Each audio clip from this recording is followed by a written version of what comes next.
قابل صد احترام جناب ملک ہارون صاحب اور سٹیج پہ بیٹھے ہوئے دیگر معزز مہمان اور سامعین حضرات، سب سے پہلے تو میں آپ تمام حضرات کا شکریہ ادا کرتا ہوں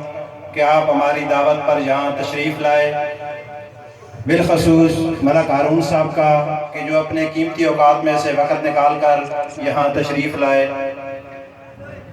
مجھ سے پہلے میرے بھائی مولانا شریف صاحب تفصیلی بات آپ کے سامنے رکھ چکے ہیں۔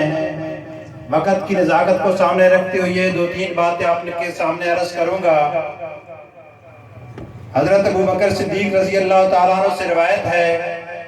کہ حضور اکرم صلی اللہ علیہ وسلم نے فرمایا کہ میں آپ کو بڑے بڑے گناہ نہ بتاؤں؟ پھر حضور اکرم صلی اللہ علیہ وسلم نے فرمایا کہ سب سے پہلے اللہ کے ساتھ شریک کرنا، اور اس کے بعد والدین کی نافرمانی، اور اس کے بعد جھوٹی گواہی اور جھوٹی بات۔ حضرت ابو بکر صدیق رضی اللہ تعالیٰ عنہ فرماتے ہیں کہ جب آپ صلی اللہ علیہ وسلم نے جھوٹی گواہی اور جھوٹی بات کا ذکر کیا تو اس سے پہلے آپ تکیے کے ساتھ ٹیک لگا کے بیٹھے ہوئے تھے، تکیے کے ساتھ ٹیک لگا کے بیٹھے ہوئے تھے